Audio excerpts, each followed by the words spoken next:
All right, so we had a ton of news that happened today, as it is the first day of free agency. If you missed it, no worries. I will go over everything that's happened so far as of 8:17 when I'm recording this video Eastern time. I'm sure more stuff will happen, maybe even during the recording of this video. But let's just talk about what's happened so far. Let's recap what happened, starting off with the first couple of moves of the day that were actually before the legal tampering period even started. We had the Patriots trading Jonnu Smith to the Falcons for a 7th-round pick. Patriots, who signed Jonnu Smith, had high hopes. It did not work out.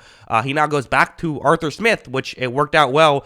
That marriage worked out well when they were in Atlanta, when they were in Tennessee, so maybe it'll work out when they're in Atlanta. And speaking of Atlanta, the Falcons also re-signed Chris Lindstrom to a 5-year, $105 million deal. He's getting paid, but he's a great player. It makes sense to pay him that kind of money. Then the first signing past legal tampering was actually a re-signing, interestingly enough. The Patriots keep Jonathan Jones, good corner for them, 2-year, $10 million deal. Feels like a bit of a steal. I think I'm a little bit surprised he didn't get more than that. So Patriots fans have to be happy that they keep Jonathan Jones in the building. Then Austin Eckler requested a trade. Not all of these news things are just signings. Austin Eckler wants a trade, so that's something that we will pay attention to. Where will he go? You have then TJ Edwards signed with the Bears, a $19.5 million deal for 3 years. So relatively affordable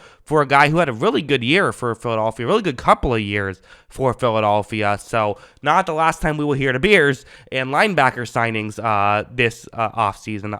TJ Edwards, linebacker for Philadelphia these past couple of years. The Ravens cut Calais Campbell. Then Jason Kelce announced that he will not retire.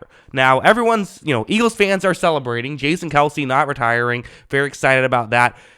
Technically is a free agent. I'm assuming he's going to stick with Philadelphia. Why would he leave, right? Seems likely, but still worth mentioning, he is not officially a free agent. He's not officially an Eagle. He is a free agent, but he's not retiring, so it's good news for just fans of the sport. We get to see another year of Jason Kelce. That's exciting. The Broncos then joined the mix. The Broncos, again, another team that was somewhat busy here. They signed, again, I'm going chronological here. So they signed Ben Powers, the guard, for 4 years, $52 million. They're clearly trying to work on that offensive line. As skipping ahead a little bit, they would also get Mike McGlinchey formerly from the 49ers, an offensive lineman as well, a tackle. So they get a former Ravens guard and a former 49ers tackle. McGlinchey got 5 years, $87.5 million. I like both of those players. To me, this is clearly, though, Sean Payton doing what he always does. He builds through the trenches. He wants a good offensive line, a good quarterback, and he trusts he can scheme receivers open. So that's what he's clearly trying to do here in the Sean Payton era. You have the Packers, who signed Keyshawn Nixon, a very good special teamer who can make up to $6 million this year. So definitely a big contract to pay for a special teamer, but he's a very good one. Certainly someone they didn't want to see go. The Falcons signed former Saints David Onyemata for a 3-year, $35 million deal. Now, personally, I've never been a huge fan of those, those kind of contracts just in general, of getting like a good defensive lineman, kind of paying him over $10 million a year. I feel like that's kind of a dangerous game to play a little bit, but the Falcons have cap space, so I understand why they're doing it. And I do like Onyemata as a player, just kind of a team-building philosophy I don't typically go with. Jarrett Stidham then signed with the Broncos for a 2-year, $10 million deal. And some people were wondering, is it possible that this is maybe a sign of doubt of Russell Wilson? You're paying a good backup money here, $5 million a year for Jarrett Stidham. I don't think so. I think it's just simply Sean Payton values the backup position. He's always valued the backup quarterback position pretty heavily. I think that's what he's doing here. I wouldn't read too far into it personally. Part of what I think about it is if Russell Wilson doesn't work out, they're screwed anyway. So, might as well stick with, might as well just go all in with him. But I think that it's valued the backup quarterback position. Then we saw a blockbuster signing. Javon Hargrave goes to the 49ers of all places. Javon Hargrave, an incredible interior defensive lineman, signs a 4-year, $84 million deal. He was with the Eagles, now goes to the 49ers. And for a team that already had one of the best defensive lines in football, adding a superstar in the mix is, quite frankly, scary. We then saw Andrew Wiley go to the Commanders for a 3-year, $24 million deal. Andrew Wiley, the tackle of the Chiefs for a few years, and was pretty much the weak link of the Chiefs offensive line since he's been on the Chiefs offensive line, although worth mentioning, he did redeem himself, had a very good Super Bowl performance, so ends his career in Kansas City on a high note, and now gets paid with Eric Bieniemy, who is now the coordinator for the Commanders, so interesting stuff there.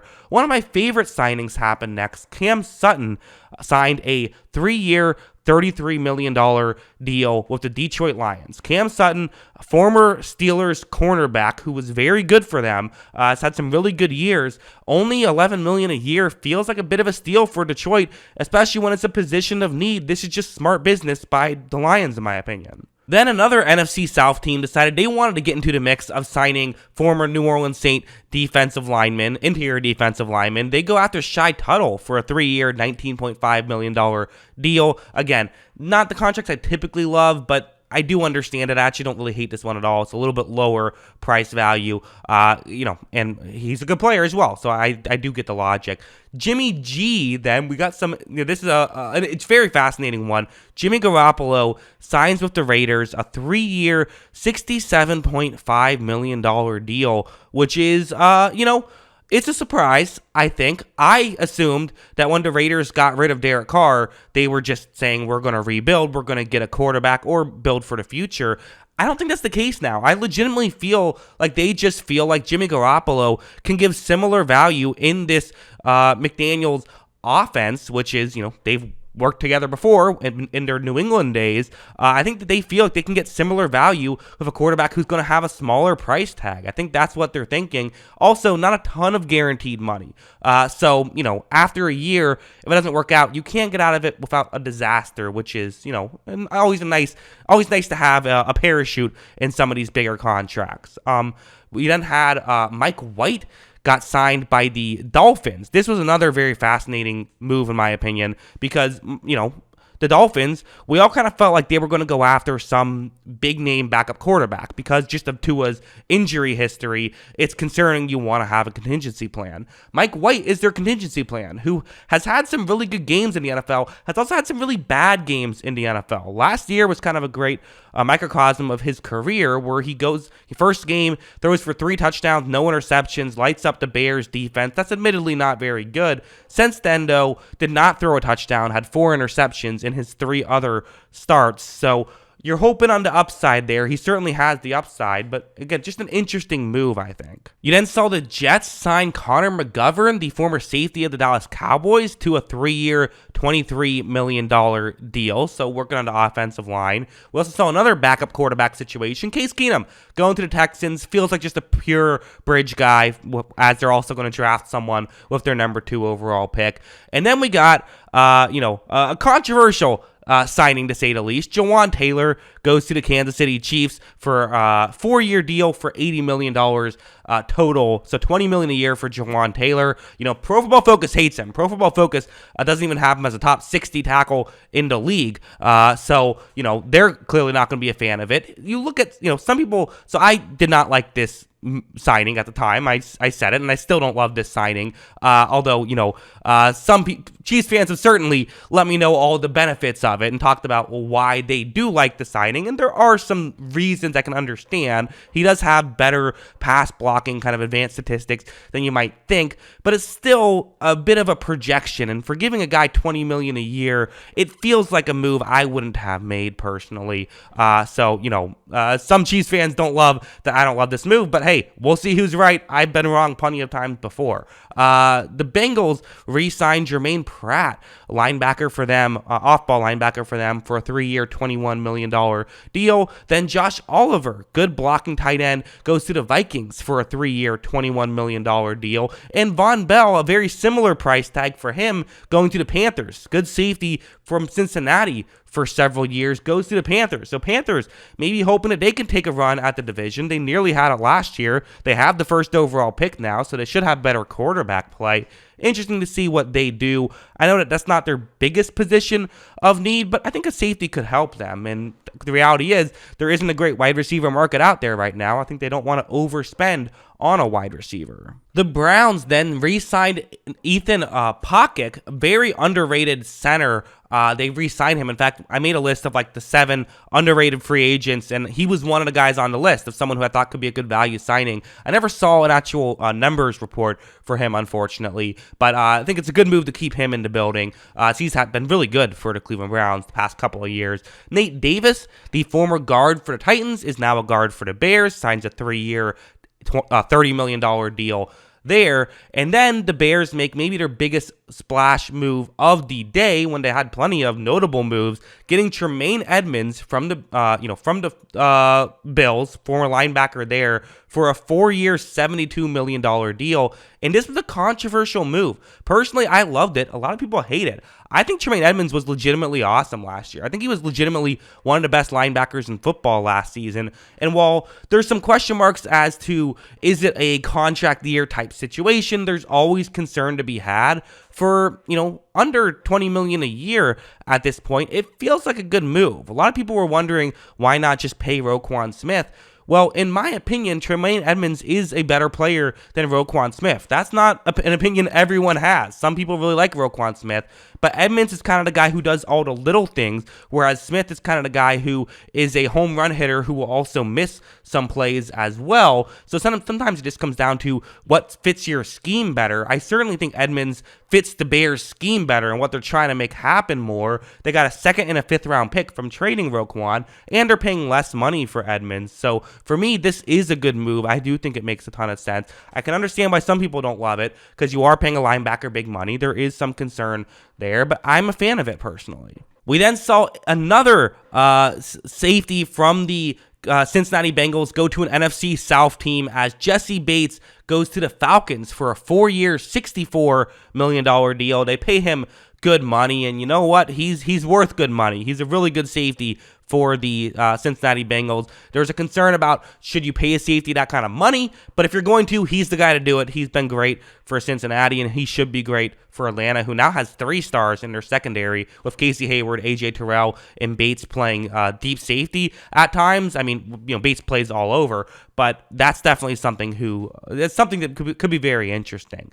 The Steelers, who lost Cam Sutton earlier on in this free agency period, signed Patrick Peterson to a 2-year, $14 million deal, but only $5 million is guaranteed. So this is if this doesn't work out the first year, they can wipe their hands clean. They don't have to worry about it at all. So that's very fascinating.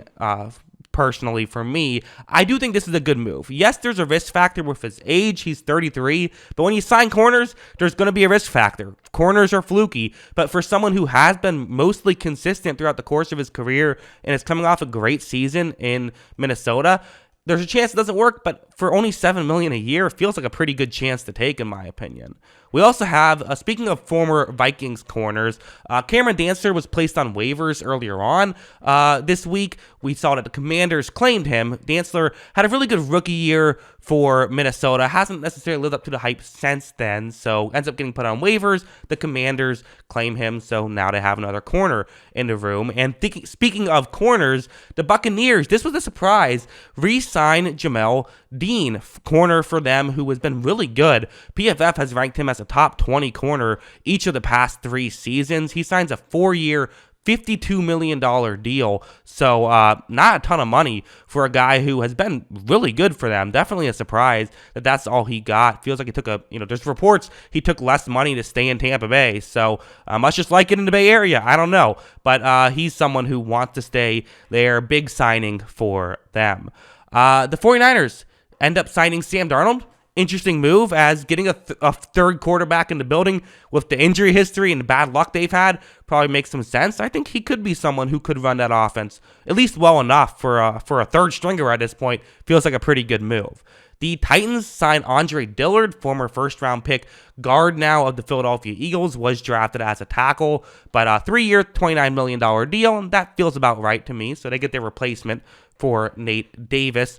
Also, the Raiders sign a safety, Marcus Epps, the former Philadelphia Eagles safety, for a 2-year, $12 million deal. The Broncos continue with a run-heavy attack, potentially, because they get Chris Manhertz, a good blocking tight end there. Some linebacker news ended today with David Long to the Dolphins, a linebacker. He gets 2 years, $11 million. Bobby Okereke, of the formerly of the Colts, now of the Giants, gets a 4-year, $40 million deal. And the Broncos re-sign linebacker Alex Singleton to a 3-year, $18 million deal. And finally, the Panthers re-sign Bradley Bozeman, offensive lineman, to a 3-year, $18 million deal. So a lot of interesting moves, a lot of teams making moves, making things happen. These are, there's more smaller moves I didn't even mention. I just tried to mention the most notable ones. But yeah, very fascinating stuff. Those are all the moves and my opinions on most of them. Let me know what you think of all these moves in the comments below.